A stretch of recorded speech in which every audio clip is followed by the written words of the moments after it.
Good afternoon. Sorry I can't be with you today. I'm away attending a conference for IB right now, but I wish I could be there. Dave Brown and I, at the last buyback day, worked on putting together an outline of the Physics with Earth and Space Science integrated course. And let's see here. Let me show you some of the units that we put together. So this would be Unit 1, and just so you know, this was really inspired by the framework. So when you're kind of making sense of the work that we did, I recommend that you basically bounce back and forth between the framework and right now, if you go to the CDE website, just to kind of back up for a second, if you put in, let's see, California Science Framework, and you come over here, you can click on the science framework adopted by the State Board of Education. And when you do that, these chapters have now been released. And they've gone through professional editing and formatting. And as you can see, it goes up through Chapter 4, grades 3 through 5, but unfortunately, the chapters that we're concerned with are not quite released yet. They're coming soon, as you can see. So CDE is still working on formatting these and getting them ready for release. So I'm actually working off of the second 60-day public review version of the high school 3-course model Physics in the Universe. I'm going to email you this, Randy, so that that you have the same version that I was working off of with Dave Brown.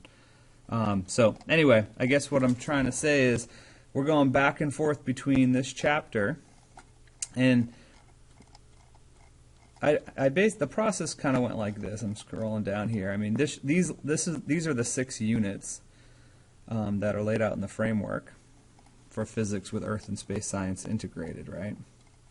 And what's nice is in the framework, instructional segment 1 is the first unit, and they bundle the PEs for us here. And after that, they kind of go through, and there's a narration of kind of how it might look, and Dave and I really just stuck to the framework when we were putting this course outline together on that buyback day. So if you're kind of wondering, so if you go back over here and you're looking at the DCIs that we've been, Kirk provided us with the DCIs for both, all the ones for physics and the ones that pertain to Earth and Space Science that we'll be covering in physics. That's where these came from. It came from the framework, and there came from each instructional segment. Over here in yellow, forces on Earth create land features. This is just us doing some more thinking. Maybe we're starting to think about maybe resources, activities that we might want to do, like for instance this one says testing the strength / breaking point of various materials, and then we can make connection to earth materials that way. And here are some engineering design challenge DCIs that we're addressing. So that's kind of how Unit 1's laid out. Minimize the force of impact on a colliding object, getting into forces in motion. So I'll let you look closely at that. On Unit 2,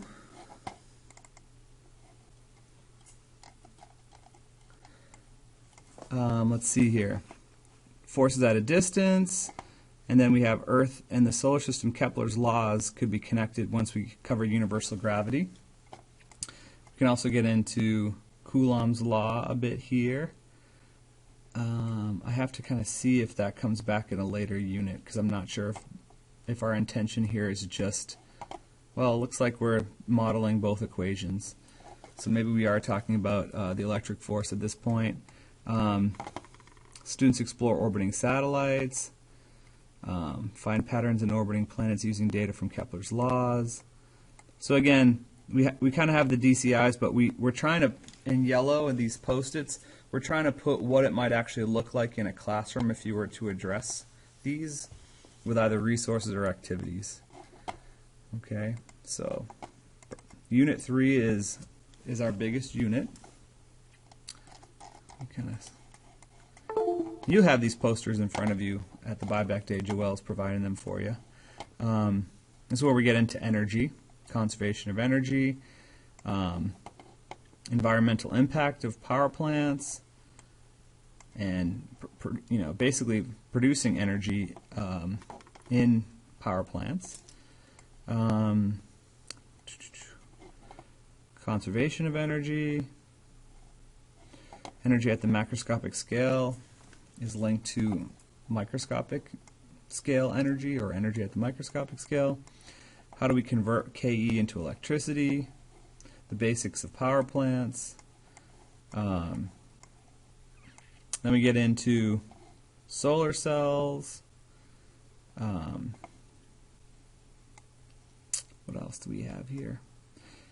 And in terms of adding to this, what I'd like you to do is if think about how else this might look, and if you have recommendations for changes, please don't move anything around. Just simply, because what I'd like to do is be back, in the conversation when we make those decisions.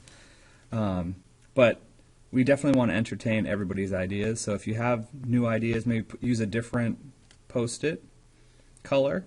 Maybe talk about moving things or shifting things, and then we'll definitely, all the physics teachers should get together and really think about how to do that and how this might look, so that we have a clear idea of how to teach physics with earth and space science, right? The fourth unit is we're getting into nuclear processes, understanding nuclear decay, and then using radioactive decay now to understand Earth's processes and histories is a natural connection after we understand radioactive decay.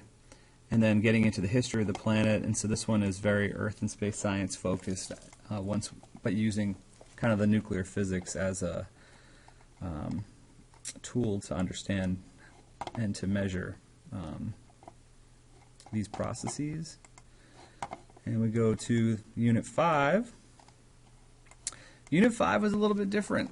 Instead of it being kind of linear, we kind of thought about talking about the fundamentals of waves and their applications, and then kind of branching off in different directions. So, thinking about digital information. And then here's the Earth science connection. Earth systems being dynamic and interacting cause feedback effects that can increase or decrease the original changes.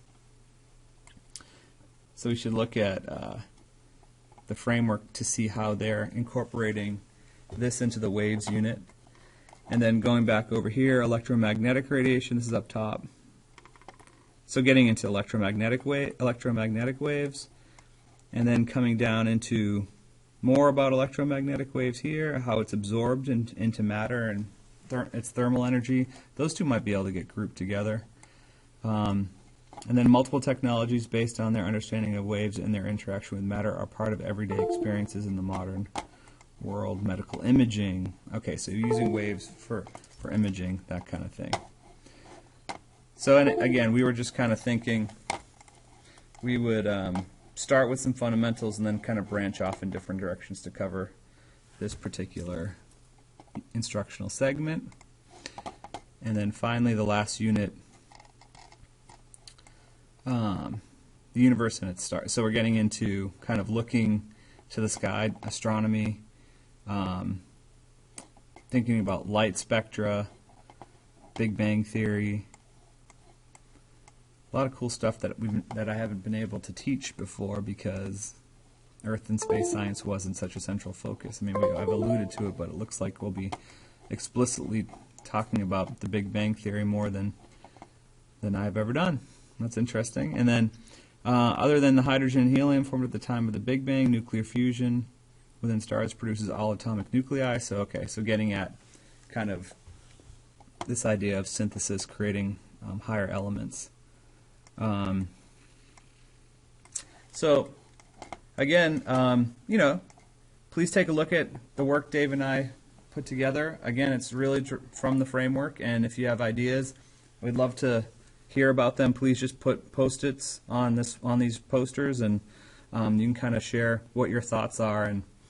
And at this point, we're open to anything. So we just got to crack this together. And you know, if the framework has a solid kind of flow, let's go with it. If you feel like there's a better way to string a storyline together that will reach our kids and will be something we can do in the classroom, by all means, we want to hear about it. So, all right, good luck, and I can't wait to see what you do, and we'll talk the next time we meet.